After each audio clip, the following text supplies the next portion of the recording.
Hello. So today we're going to look at a sector, which is a part of a circle, and an arc. So let's first define a sector. A sector is a region of a circle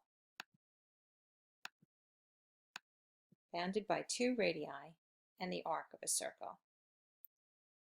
The central angle, theta, of a sector is the angle formed by two radii. Okay? There are simple formulas for the arc length and the area of the sector when the central angle is measured in radians.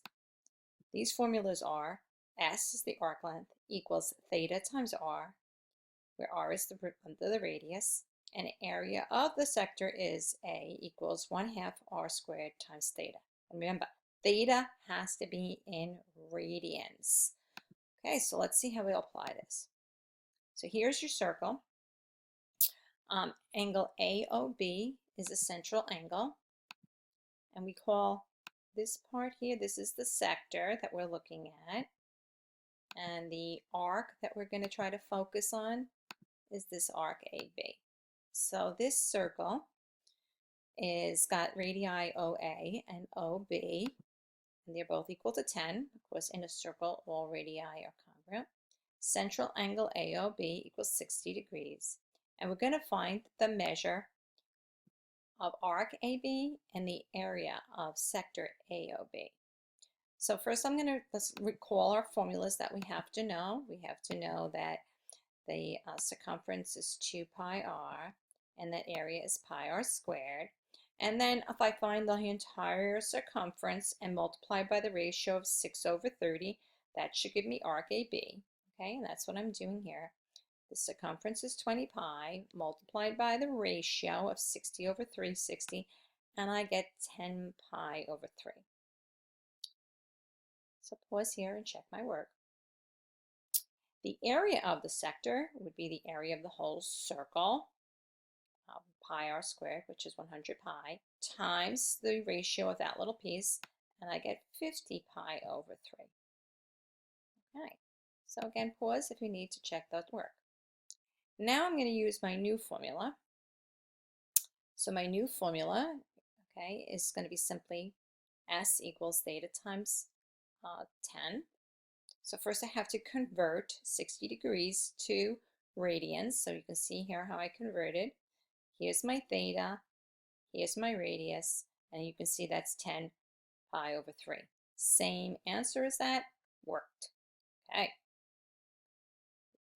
The area of this circle, all right, would be 1/2 r squared times theta. Again, theta is pi/3. Multiply this out. 100 divided by 2 is 50, so you get 50 pi/3. Okay, so that's how easy it is. If you have your angle measure in radians, all you have to do is multiply the angle measure in radians by the radius to get the arc length, and then to get the area, you're going to multiply by 1/2 pi r squared. So these are really helpful formulas if you're in radians. If you're in degrees, you can either convert it to radians and then use this formula, or you can just do it as a ratio we did here. Okay, so I'm going to take an example. I'm going to look at an example. Here is a circle. I called it circle O again. It's one of our favorite letters for circles. And I have radius OA and OB, and I made those length 5. And the measure of the angle is 110. And we're going to convert the angle measure to radians.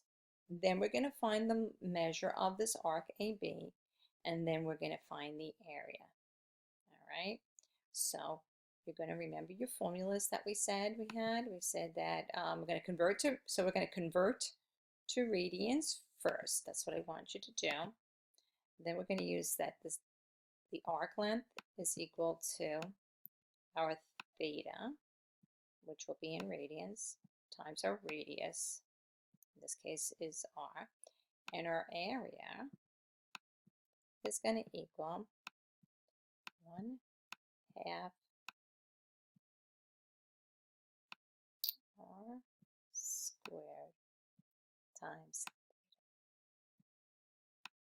Okay, So you're going to pause here and write this down, and then I'm going to have you fill in the answers after this. Okay, thank you.